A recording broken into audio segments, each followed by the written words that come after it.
दोस्तों, आप जानते हैं कि महाराष्ट्र और झारखंड में चुनाव हो रहा है और महाराष्ट्र और झारखंड के चुनाव में बटेंगे वाला जो नारा है, जो योगी आदित्यनाथ का, उसका अपग्रेडेड वर्जन आज झारखंड में देखने को मिला। ये जो बटेंगे वाला नारा है, ये बीजेपी के हाथ में एक ऐसा मंत्र लग गया या तुरुप का पत्ता लग गया, जो कि ऐसा लग रहा है कि बीजेपी के हर जगह, हर स्टेट में चुनाव का एक बहुत बड़ा कारण बन सकता है। क्योंकि मैं जब ये कह रहा हूं, उसका कारण ये है कि आपने अभी फिलहाल में हरियाणा का चुनाव देखा होगा।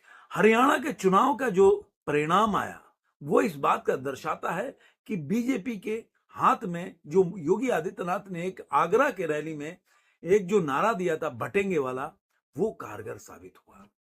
और यही कारण है कि उसके बाद इस नारे को प्रधानमंत्री मोदी ने और उसके बाद आरएसएस के मोहन भागवत जो है, उन्होंने इसको अलग अलग तरीके से अपने स्टेटमेंट में बोला। अब योगी आदित्यनाथ ने जो झारखंड में रैली हुई, उसका अपग्रेडेड वर्जन क्या किया। लेकिन उसके पहले मैं बता दूं कि ये जो नारा, जो बटेंगे वाला नारा है, ये क्यों एक जीत का मंत्र बनता जा रहा है। उसका वजह ये है कि 2024 के चुनाव में जो जो बोल सकते हैं कि जो बीजेपी को घाटा हुआ, उसका मेन कारण है बीजेपी जो है, जो अपने विपक्षी के पिच पे खेलने का प्रयास कर रही है, खेलने लगी थी 2019 के चुनाव के बाद, उसमें उनको घाटा हुआ। वो कास्ट सेंसस से लेकर ये साबित करने में लग गए कि हमारे यहाँ प्रधानमंत्री भी ओबीसी से है, हमने जो राष्ट्रपति बनाया ओबीसी शेड्यूल्ड कास्ट से बनाया, उसके अलावा उन्होंने बोला कि मैं आदिवासी महिला को इस समय राष्ट्रपति बनाया। तो ये जो पूरा पिच था, वो विपक्षी दलों का बनाया हुआ पिच था, चाहे वो राहुल गांधी ले ले या इंडिया अलायंस के जो भी घटक दल है, और उस पे बीजेपी खेलकर पूरी, आप बोल सकते हैं, बुरी तरह से परास्त हुई। उस समय बीजेपी को समझ में नहीं आ रहा था कि आखिर इस हार का कारण क्या है, क्योंकि उस समय बीजेपी को लग रहा था कि 400 से सीट तो हम कम जीतने वाला नहीं है, अकेले हम 370 सीट जीतेंगे। तो अगर मान लीजिए सारे सर्वे, सारे एग्जिट पोल बता रहे हैं कि आप 350 को क्रॉस कर रहे हैं, तो कहीं ना कहीं आप 330 से तो ऊपर ही लेके आओगे। लेकिन हुआ इसके उल्टा। जब इसका आकलन हुआ तो बाद में योगी आदित्यनाथ से लेकर हर लोगों ने बोला कि बहुत ज्यादा अति उत्साह था, एक हारण का बहुत बड़ा कारण था। और दूसरा, जो हिंदुत्व का जो सेंधमारी हो गया हिंदुत्व के वोट में, जो कास्ट सेंसस में हिंदू बढ़ते हुए नजर आए, वो बीजेपी के एक बहुत बड़ा हार का कारण था। इसकी वजह से, और एक और कारण था कि आरएसएस के साथ उनका मनमुटाव हो गया। तो इन सब चीजों को बीजेपी ने हरियाणा के चुनाव में, जो हरियाणा के चुनाव में पहले बीजेपी हारती हुई दिख रही थी, वो 2 महीने में उन्होंने काफी गेन किया। उसके बाद परिणाम आपके सामने। अब बीजेपी के पास आगे महाराष्ट्र और झारखंड का चुनाव है, लेकिन अब यह झारखंड के चुनाव में या महाराष्ट्र के चुनाव में बटेंगे का नारा जो है, काफी कारगर साबित हो रहा है जमीनी हकीकत पे। जैसा कि खबरें आ रही हैं कि लोग इस नारे के साथ अपने को जुड़ते हुए देख रहे हैं, और यही कारण है कि आज के न्यूज उठा के देखिए कि ये नारा जो है, कनाडा में जो हिंदू लोगों ने उनके साथ, जो इनको मंदिर में गए थे कनाडा में, वहां पे खालिस्तानी लोगों ने उनके साथ मारपीट की, उसके खिलाफ जब हिंदू अपनी सड़कों पे उतरे, तो वहां भी ये नारा लगा बटेंगे वाला।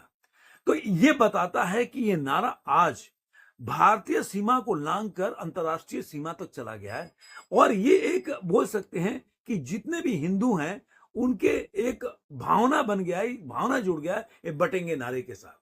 और ये योगी आदित्यनाथ बहुत अच्छी तरह से समझ रहे हैं, क्योंकि यही कारण है कि उस मुद्दे को, चाहे प्रधानमंत्री हर हर प्लेटफॉर्म पे उसको अपने तरीके से इस मुद्दे को या ये नारे को आगे बढ़ाने का प्रयास कर रहे हैं। ये आरएसएस के बड़े बड़े जो नेता हैं, वो लोग इस नारे को भी समर्थन कर रहे हैं और अपने तरीके से बोलने का प्रयास कर रहे हैं। लेकिन अब योगी आदित्यनाथ जो आज झारखंड में रैली किए 2 जगह, वहां पे उन नारे को अपग्रेडेड वर्जन लेकर आए। उन्होंने बोला कि हम नेक रहेंगे, तो हम एक रहेंगे तो नेक रहेंगे। उस समय जब इन्होंने इतना ही बोला, उस समय रैली में जितने भी सुनने आए थे, काफी तालियां बजी। लेकिन आगे उन्होंने बोला कि आप तो जानते ही हैं कि जब भी हम बटे हैं तो निर्ममता के साथ, आगे उन्होंने जो बोला मैं बोल नहीं सकता, क्योंकि यूट्यूब का बोल सकते पॉलिसी हो सकता है, इसके लिए मैं नहीं बोल सकता, आप समझ सकते हैं उन्होंने क्या बोला होगा।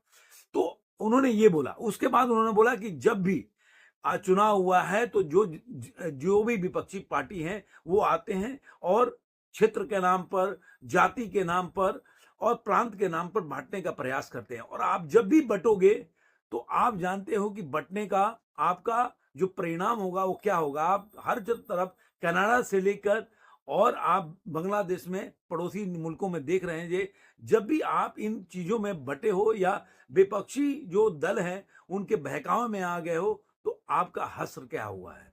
तो उन्होंने इस नारे को अपग्रेडेड कैसे किया, कैसे उसको मैनिपुलेट किया और जिस तरीके से उन्होंने इस नारे को जैसे शुरू किया उसके बाद से पब्लिक में जिस तरह से उत्साह देखने को मिला, जिस तरह से पब्लिक ने तालियां बजाई, ये दिखाता है कि ये नारा जो है जन जन से धीरे धीरे जुड़ता जा रहा है।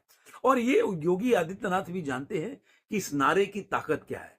इसलिए मुझे लग रहा है कि आजादी के बाद या बोल सकते हैं कि बीजेपी के बनने के बाद एक राम मंदिर को छोड़ दिया जाए तो उसके बाद बीजेपी के पास ऐसा कोई नारा मुझे पर्सनली नहीं दिख रहा है। आप लोगों को दिख रहा होगा तो बताइएगा जरूर कमेंट बॉक्स में, क्योंकि मैं ये मानता हूं कि बीजेपी का जो ये नारा है इसके पहले कोई नारा नहीं था। जो पहले बीजेपी के पास नारा था वो प्रभु श्री राम के मंदिर को लेकर था, लेकिन ये जो है एकदम बोल सकते हैं कि विशुद्ध हिंदुत्व को लेकर नारा है। और बीजेपी को हमेशा से हिंदुत्व के लोग मानने वाले या हिंदू जो समर्थक हैं, वोटर्स हैं, वो लोग ज्यादा बीजेपी को वोट देते हैं। जो जाति में विश्वास नहीं करते और वो हिंदुत्व के नाम पे बीजेपी को वोट देते रहे और उसके वोट के आधार पर बीजेपी जीतती रही है। यही कारण है कि जब मोदी जी, नरेंद्र मोदी 2014 में चुनाव में प्रधानमंत्री का जब उम्मीदवार बनाया गया बीजेपी का, तब वो जो बोल सकते हैं कि अटल बिहारी वाजपेयी ने जो जीत हासिल नहीं की थी वो नरेंद्र मोदी ने जीत हासिल की। क्योंकि उनका जो छवि जो गुजरात में एज ए मुख्यमंत्री जब थे तो जिस तरह का था वो कहीं ना कहीं दर्शाता है कि वो हार्डकोर हिंदुत्व को मानते थे। इसकी वजह से पूरे भारतवर्ष में उनका एक बोल सकते हैं कि आइडियोलॉजी को फॉलो करने वाले या उनके फॉलोअर लोग थे इतना, जो मानते थे कि देश का प्रधानमंत्री ऐसे व्यक्ति को होना चाहिए। लेकिन कहीं ना कहीं ऐसा लगा कि 2019 के चुनाव के बाद मोदी जी उस मुद्दे से या उनके कोर वोटर से भटकते हुए नजर आए, जिसकी वजह से उनको 2024 के चुनाव में काफी नुकसान उठाना पड़ा। लेकिन अब ये जो नारा उठा इसको योगी आदित्यनाथ ने अपने हर रैली में, जो झारखंड के 2 जगह रैली हुई, दोनों जगह रैली में, और आपको बता दूं कि इस समय सबसे ज्यादा रैली करने वाले अगर झारखंड में कोई स्टार प्रचारक है बीजेपी का तो वो है योगी आदित्यनाथ। योगी आदित्यनाथ को लोग जानते हैं कि हर जगह डिमांड है कि योगी आदित्यनाथ को रैली करना चाहिए, हर जगह डिमांड है हर क्षेत्र में कि योगी आदित्यनाथ को भेजा जाए। इसका मतलब है कि योगी आदित्यनाथ का झारखंड से लेकर महाराष्ट्र में इस चीज का कनेक्शन है। वो जानते हैं कि उनके नारे के साथ उनका जो अपना ओहरा है या उनका एक बोल सकते हैं कि लोग जिस तरह से उनको मानते हैं वो उनके लिए एक बहुत बड़ा तुरुप का पत्ता हो सकता है। योगी आदित्यनाथ के हार्डकोर हिंदुत्व को जो एक टाइम में नरेंद्र मोदी के लोग पीछे खड़े थे, आज के टाइम में वो योगी आदित्यनाथ के में देखते हैं। तो ये मैं मानता हूं कि योगी आदित्यनाथ का जो ये अपग्रेडेड वर्जन आया, जो इस बटेंगे वाले नारे को उन्होंने अलग तरीके से काफी डिफाइन करके बताया, वो महाराष्ट्र के चुनाव से लेकर झारखंड में भी काम आने वाला है। उन्होंने यहां तक बोला, उन्होंने एक और चीज बोला कि पहले औरंगजेब ने लूटा था पूरे भारत को, जो आलमगीर, अब आलमगीर लूट रहा है, भ्रष्टाचार पे वो उन्होंने बोला। लेकिन उनका मेन मुद्दा जो था, उन्होंने ये बताया कि आप देख लीजिए कि कैसे यहाँ की डेमोग्राफी चेंज हो रही है, झारखंड की किस तरह से डेमोग्राफी चेंज हो रही है। क्यों? क्योंकि आप बटे हुए हो, आप प्रांत में, जाति में और इस तरह से बटे हुए, इसके लोग फायदे उठा रहे हैं, विपक्षी दल फायदा उठा रहे हैं और आप उनके फायदे में, उनके ट्रैप में फंस रहे हो। इनडायरेक्टली उनके कहने का मतलब यही था। और इस तरह से इस नारे को लेकर मुझे लग रहा है कि मैं तो महाराष्ट्र मुंबई में रहता हूं, इस नारे का जमीन पे काफी जुड़ाव है। अब ये नारा कितना कारगर साबित होता है, कितना वोट इनको दिला पाता है, ये आने वाले चुनाव में पता चलेगा। लेकिन आज के तारीख में देखा जाए तो मैं जहां भी घूमता हूं इस नारे से बहुत लोग कनेक्ट दिखते हैं, चाहे ऑटो वाला हो, चाहे फल वाला हो, ठेले वाला हो, काफी कनेक्ट दिखते हैं, इस नारे के साथ लोग खड़े दिखते हैं। मैं कई बार जाता हूं तो मैं पूछने का प्रयास करता हूं, जानने का प्रयास करता हूं, एज ए कोई मीडिया वाला नहीं, एज ए आम आदमी की तरह, कि भाई लोग अपनी दिल की बात बोल सके। क्योंकि देखिए मीडिया से या किसी से भी थोड़ा लोग कतरा के बोलते हैं, बात को सही तरीके से नहीं बोलेंगे। आम भाषा में अगर आप किसी से बात करते हैं तो अपनी दिल की बात बोल जाता है। तो इस तरह से मैंने देखा है कि ये नारा जो है जमीन पे काफी कनेक्ट कर रहा है।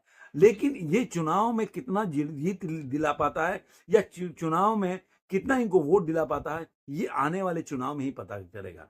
आपको ये वीडियो कैसा लगा जरूर कमेंट बॉक्स में बताइएगा। फिर मिलेंगे ऐसे ही किसी वीडियो में। आज के अंक में इतना ही, लेकिन जाने से पहले अगर अभी तक आपने मेरे चैनल को सब्सक्राइब नहीं किया तो सब्सक्राइब जरूर करें। दोस्तों के साथ, सगे संबंधियों के साथ वीडियो को लाइक करें, शेयर करें, क्योंकि मैं आप लोगों के लिए ही वीडियो बनाता हूं, एनालिसिस करता हूं खबरों का कि क्या आपके लिए सही न्यूज है। धन्यवाद।